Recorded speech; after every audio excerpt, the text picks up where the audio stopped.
Kembali tim Jimat punya cerita.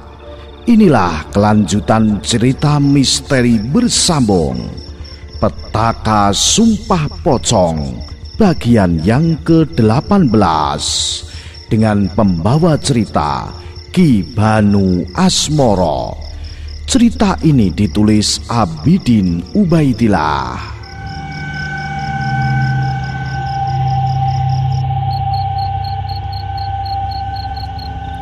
Bajul Ireng ternyata memiliki kulit yang sangat keras di bagian depannya. Golok di tangan Sulaiman tidak berarti apa-apa baginya. Ayah Nurjanah ini berpikir keras, bagaimana caranya mengalahkan siluman buaya ini. Ia harus bertindak cepat, jika tidak pasti siluman ini semakin membuat kekacauan. Karena terlalu banyak pikiran, gerakan Sulaiman sedikit tidak terkontrol. Hampir saja tubuhnya terkena sambaran cakar Bajul Ireng yang terkenal beracun. Untunglah dengan cekatan ia melompat ke samping dan langsung membalasnya dengan tendangan.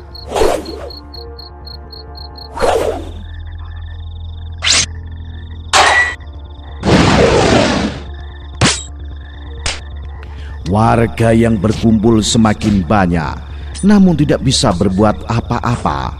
Ada yang menyarankan agar beramai-ramai mengeroyok siluman itu.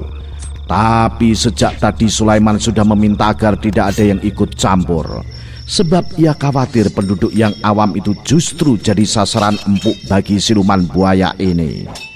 Sehebat apapun Sulaiman, tapi umur tidak bisa ditipu. Usianya yang tidak muda lagi membuat daya tahan tubuhnya makin lama kian berkurang. Gerakannya tidak segesit di awal, sedangkan musuhnya meskipun bergerak lambat tapi tenaganya seperti tidak ada surutnya. Bahkan saat melihat Sulaiman mulai kelelahan, Bajul Ireng justru makin gencar menyerang. Celaka, lama-lama aku bisa dikalahkan makhluk ini, pikir Sulaiman. Tapi apa daya, tenaganya sudah habis terkuras. Orang-orang yang menyaksikan perkelahian ini juga merasakan hal yang sama. Mereka melihat gerakan Sulaiman mulai melemah. Sudah bisa diduga tidak lama lagi lelaki itu pasti kalah. Tentu saja hal ini tidak diharapkan. Di saat yang genting itu tiba-tiba ada seseorang yang menyeruak kerumunan warga.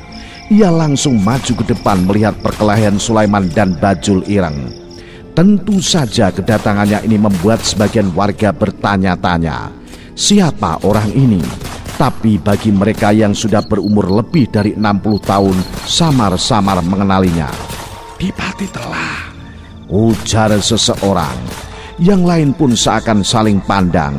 Nama itu memang tidaklah asing, tapi baru kali ini mereka menyaksikan langsung lelaki bernama Dipati Telah yang terkenal sebagai orang sakti di zamannya.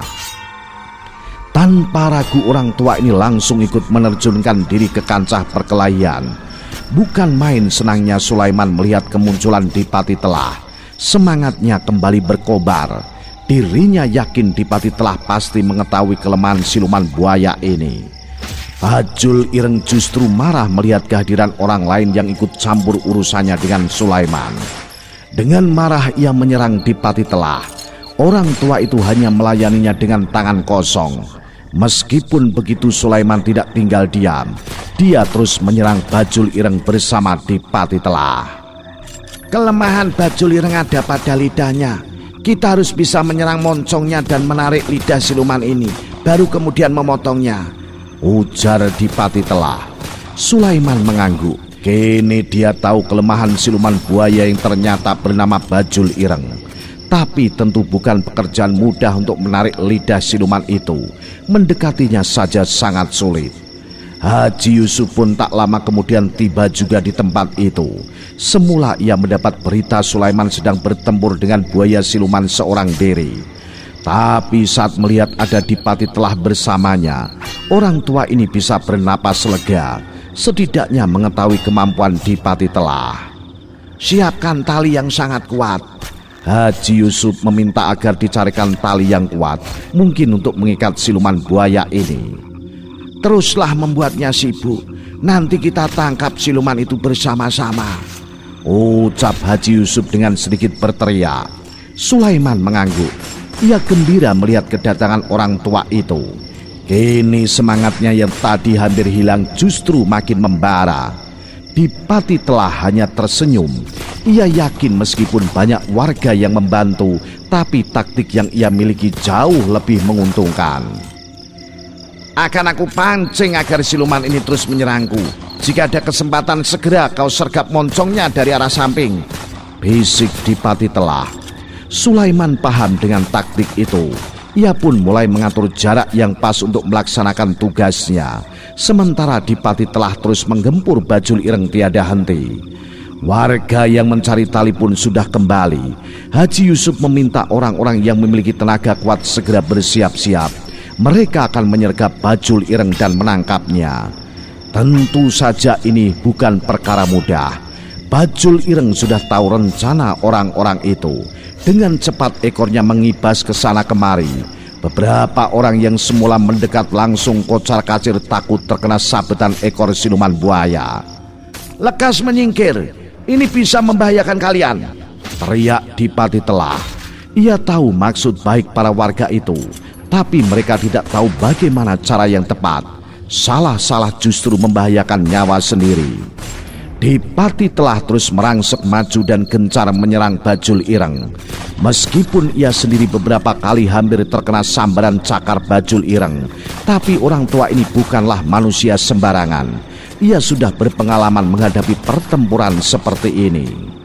Sementara Sulaiman terus memantau sambil sesekali mengirimkan serangan.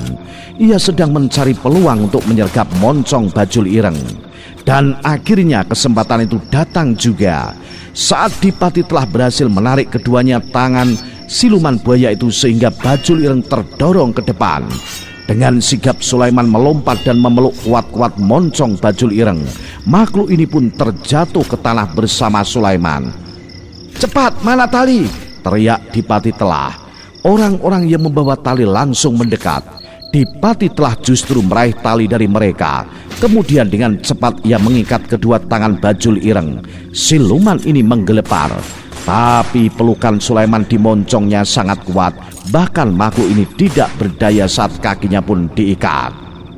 Lepaskan moncongnya, perintah Dipati Telah. Dengan cepat Sulaiman melepaskan pelukannya. Bajul Ireng mengibaskan ekornya dengan ganas. Tapi percuma, tangan kakinya sudah terikat. Orang-orang mulai bernapas lega melihat siluman itu akhirnya bisa juga ditaklukkan.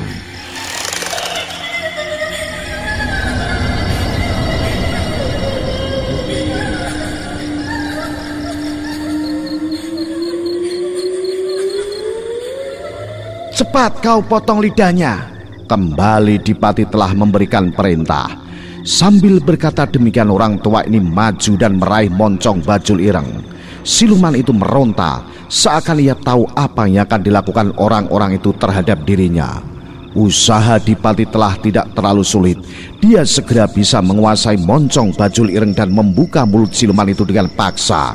Potong lidahnya, ujar Dipati Telah saat ia berhasil membuka mulut Bajul Ireng. Dengan cepat Sulaiman menggerakkan goloknya dan lidah Bajul Ireng pun putus. Darah hitam kental dan berbau busuk keluar sangat deras dari mulutnya. Makhluk ini menggelepar ke sana kemari. Tampak sekali ia sangat kesakitan. Namun hanya sesaat, sosok Bajul Ireng pun terdiam. Perlahan-lahan tubuh siluman buaya ini pun menghilang. Semua orang berteriak kegirangan. Kejadian yang menegangkan itu akhirnya selesai sudah. Sulaiman dan Dipati Telah saling berjabat tangan. Tak lupa Sulaiman mengucapkan terima kasih pada orang tua ini. Lalu mereka menghampiri Haji Yusuf.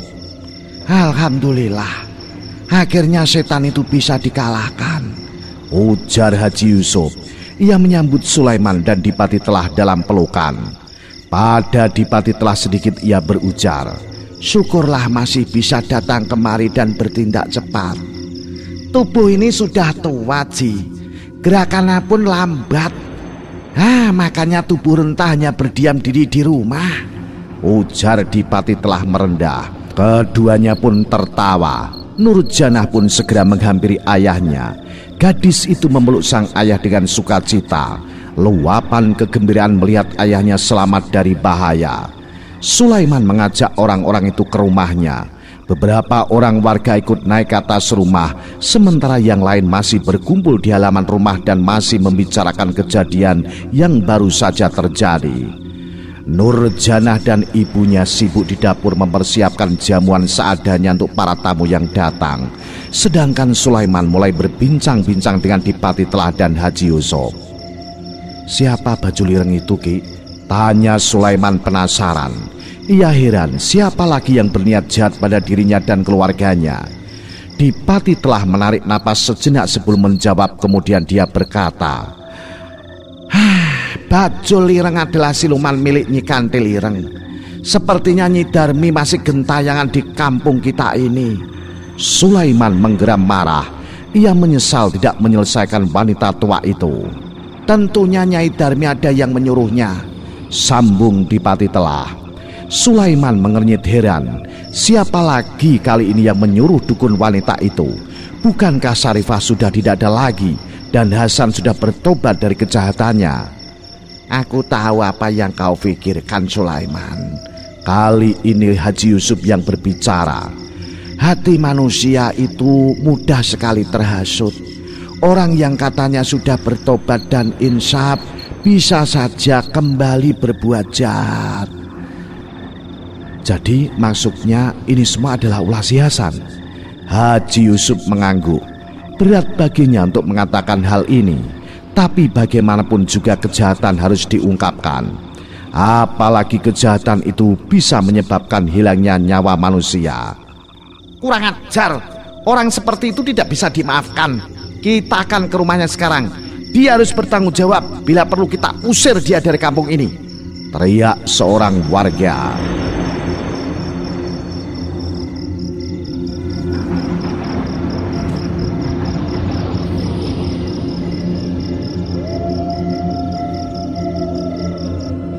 Sementara itu Nyai Darmi gelisah saat pandangan batinnya melihat Bajul Ireng dalam keadaan terdesak. Ia mengeluarkan sumpah serapah ketika Dipati Telah muncul membantu Sulaiman. Apalagi satu lagi tua itu mengatakan kelemahan Bajul Ireng. Apa yang dirasakan Nyai Darmi juga dialami Nyai Kantil Ireng. Hanya saja ia masih bisa menyembunyikan kegusarannya hatinya.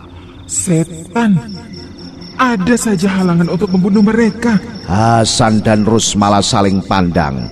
Mereka yang juga diberi kemampuan untuk melihat apa yang terjadi saat itu ikut cemas. Tampak sekali wajah Hasan makin tegang dan gelisah. Jika usahanya gagal lagi, entah apa yang akan dilakukan sebagai pembelaan diri. Orang-orang Kumpul Sari pasti sudah bisa menduga bahwa dialah dalang dari semua ini. Ketika Bajul Ireng berhasil diikat, pupus sudah harapan mereka. Nyi Kantil Ireng dan dengan licik berusaha untuk menipu Hasan dan Rusmala. Ia memberi syarat pada Nyai Darmi untuk bersiap-siap mengikutinya. "Kami akan ke sana membantu Bajul Ireng. Kalian tenang saja di sini. Ingat, jangan tinggalkan tempat ini," ucap Nyi Kantil Ireng. Hasan pun mengangguk. Ia masih percaya pada kedua orang itu. Dirinya yakin jika mereka berdua turun tangan langsung, pasti Sulaiman dan yang lainnya tidak berani melawan. Namun sayang Hasan terlalu mudah ditipu. Nyi Kantil Ireng dan Nyai Darmi rupanya pergi melarikan diri, dan Hasan pun tidak pernah tahu bahwa bahaya sedang mengancam dirinya. Tidak lama setelah Nyai Darmi dan gurunya pergi, tiba-tiba Hasan dan Rusmala dikejutkan dengan munculnya Bajul Ireng. Buaya siluman berwarna hitam ini muncul dalam keadaan yang mengenaskan. Dari mulutnya mengalir cairan hitam kental berbau busuk. Siluman ini terlihat sangat marah. Ia mengeluarkan suara yang tidak jelas. Dengusan napasnya terdengar sangat cepat. Apa maumu? Nyai Kantil Ireng dan Nyai Darmi sudah pergi membantumu," teriak Hasan ketakutan. Mata Bajul Ireng menatap marah. Ia sudah tahu kalau Nyai Darmi dan gurunya pergi melarikan diri, dan sebagai pelampiasan kekesalannya, siluman ini mendekati suami istri itu. Rusmala terpekik ketakutan saat melihat Bajul Ireng melangkah mendekat. Wanita ini sudah merasakan akan ada bahaya yang mengancam mereka. Kita lari, Bang, ajak Rusmala sambil menarik tangan suaminya. Namun Hasan justru terdiam. Kakinya seakan kaku tak bisa berjalan. Baru setelah istrinya menarik berulang kali, laki-laki itu mengikuti langkah istrinya. Bajul Ireng bukanlah makhluk bodoh. Dengan cepat ia melompat dan menghalangi di pintu depan. Tentu saja hal ini membuat suami istri itu makin ketakutan. Hasan memilih mundur.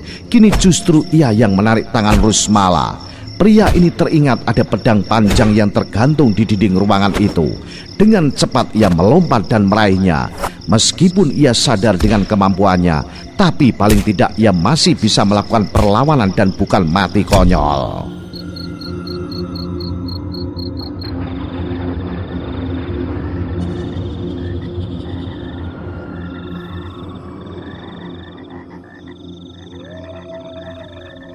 "Minggir kau siluman, kalau tidak aku yang akan membunuhmu," ucap Hasan. Ia sadar gertakannya ini hanya umpatan kosong. Dirinya sama sekali tidak tahu bagaimana menggunakan pedang di tangannya. Tapi demi menyelamatkan diri apapun harus ia lakukan. Hasan pun mencabut pedang dari sarungnya. Terlihat pedang itu sudah berkarat, tapi tidaklah menjadi masalah. Kini ia menggenggam erat pedang di tangan kanan, sementara tangan kirinya menggenggam tangan Rusmala. Bajul Ireng sama sekali tidak takut melihat hal itu. Siluman ini tahu kemampuan orang yang ada di hadapannya. Bahkan siluman buaya ini melakukan gerakan-gerakan seperti mengejek Hasan. Dengan santainya Bajul Ireng menggerakkan ekornya dan menyerang Hasan. Dengan sigap Hasan mencoba menangkis dengan pedangnya. Serangan pertama berhasil ia patahkan. Namun akibatnya sungguh tidak pernah ia duga. Tangan kanannya kesakitan, pedangnya hampir saja terlepas. Tapi pria ini tidak putus asa. Segera ia bersiap menyongsong serangan berikutnya. Melihat Hasan masih mampu bertahan, Bajul Ireng menggereng aneh. Kali ini dia tidak menyerang dengan ekornya, tapi cakar yang runcing dan hitam itu mulai mengembang. Hasan sama sekali tidak menyadari bahaya cakar Bajul Ireng. Racun dari kuku buaya siluman ini tidak ada penawarnya. Tanpa pikir panjang lagi Hasan melangkah dan bermaksud menyerang lebih dulu dengan pedangnya. Dengan sekuat tenaga, ia menyabetkan pedang panjang itu ke arah perut Bajul Ireng. Dan sudah diduga, pedang itu sama sekali tidak menimbulkan apa-apa. Jangankan melukai Bajul Ireng, bahkan pedang itu terlempar dari tangan Hasan dan terlihat ada bagian yang rompal.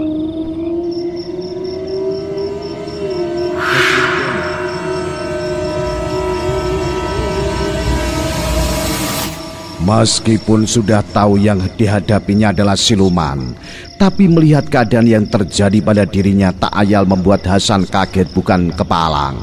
Nyalinya mendadak ciut, terbayang apa yang akan terjadi pada mereka selanjutnya. Rusmala menggenggam erat tangan suaminya. Ia pun sangat ketakutan. Rasanya tidak ada harapan bagi mereka untuk selamat. Bajul Ireng maju perlahan, mendekati suami istri itu yang makin terdesak di sudut ruangan. Siluman buaya ini menggeram marah, lalu dengan gerakan yang tidak begitu cepat ia mencakar ke arah Hasan. Rusmala melihat gerakan itu, wanita ini merasa keamanan suaminya terancam. Bagaimanapun juga dalam keadaan seperti ini tidak ada seorang istri yang sampai hati melihat suaminya dalam bahaya. Lebih baik dirinya menjadi tameng penyelamat. Dan ternyata itulah yang dilakukan Rusmala. Ia mendorong tubuh Hasan dengan sekuat tenaga ke arah samping kanan. Tentu saja Hasan terkejut. Ia tak pernah menduga istrinya akan melakukan tindakan nekat seperti itu. Dengan mata kepalanya sendiri, ia melihat cakar Bajul Ireng merobek baju istrinya di bagian perut dan terlihat darah mengucur. Terdengar teriakan kesakitan dari mulut istrinya. Hasan buru-buru menyambut tubuh Rusmala yang limbung dan hampir saja jatuh. "Ros, apa yang kau lakukan, Ros? Apa yang kau lakukan, Ros?" teriak Hasan. Ia sangat khawatir dengan keadaan istrinya. Meskipun meringis kesakitan, tapi Rusmala masih bisa membelai wajah suaminya. Mungkin ia merasa bahwa umurnya tidak akan lama lagi. Pergilah, Bang. Selamatkan diri. Tinggalkan aku di sini. Ucap Rusmala dengan suara terbata-bata karena menahan rasa sakit teramat sangat di perutnya. Tiba-tiba terdengar suara orang-orang ramai di depan rumahnya. Bajul Ireng yang merasa sudah cukup puas melukai Rusmala lebih memilih meninggalkan tempat itu. Siluman ini yakin nyawa wanita yang menjadi korbannya tidak akan bisa selamat. Apalagi suara gaduh orang yang datang membuatnya berpikir di antara mereka pasti ada orang-orang yang membuatnya mengalami kekalahan sampai lidahnya terpotong oleh lawannya. Siluman buaya itu menghilang. Kini tinggal Hasan yang menangisi nasib Rusmala. Ia tidak tahu harus berbuat apa. Ia tidak peduli lagi orang-orang sudah mulai ramai di depan rumah dan berteriak-teriak memanggil namanya. Hasan menggenggam erat tangan istrinya. Di peluknya Rusmala yang napasnya mulai tersengal-sengal. Racun ganas dari cakaran Bajul Ireng sudah merasuk ke dalam darahnya dan dengan cepat menjalar ke jantung. Bertahanlah, Ros. Jangan tinggalkan aku, Ros. Jangan tinggalkan aku, Ros. Ratap Hasan sedih. Ia tahu apa yang akan terjadi pada istrinya. Tapi dirinya masih berharap akan ada keajaiban. Bagaimanapun juga ia tidak ingin kehilangan Rusmala. Setelah kehilangan Sarifah, hidupnya terasa hampa. Apalagi jika harus kehilangan istrinya juga. Dengan sisa-sisa tenaganya Rusmala menatap sayu pada suaminya. Mulutnya terasa berat untuk berbicara. Rasa sakit dan panas membakar terasa menyebar ke seluruh tubuhnya. Dari sela-sela bibirnya mulai mengalir darah kental kehitaman. Bahkan beberapa bagian tubuh Rusmala mulai berwarna hitam akibat racun yang menjalar. Warga yang berada di luar semakin tak sabar. Mereka tahu Hasan berada di dalam rumah. Namun laki-laki itu tidak mau keluar menemui mereka. Karena itu mereka sepakat mendobrak rumah Hasan. Amarah warga yang sudah muak dengan kelakuan Hasan sudah tak terbendung lagi. Ketika pintu rumah berhasil didobrak, mereka melihat Hasan yang sedang memeluk istrinya. Lelaki itu menangis dan terlihat Rusmala yang sedang sekarat. Mau tidak mau amarah warga pun sirna. Mereka saling bertanya-tanya apa yang terjadi di rumah ini. Kenapa Rusmala bisa terluka dan tubuhnya seperti hangus terbakar? Apa Hasan sudah gila dan mencelakai istrinya sendiri? Berbagai pertanyaan terlontar dari mulut mereka. Keadaan Rusmala makin mengkhawatirkan. Ia tidak mampu berkata apa-apa lagi. Hanya isyarat tangannya yang menunjuk ke arah orang-orang yang datang. Tapi Hasan tak peduli. Ia sudah tidak menghiraukan siapapun yang datang. Yang terpenting saat ini adalah ia berada dekat dengan Rusmala di saat-saat terakhirnya. Nah, bagaimanakah kisah selanjutnya? Apa yang akan terjadi kemudian? Ikuti terus cerita misteri bersambung Petaka Sumpah Pocong. Salam Jimatres, salam satu misteri. Au.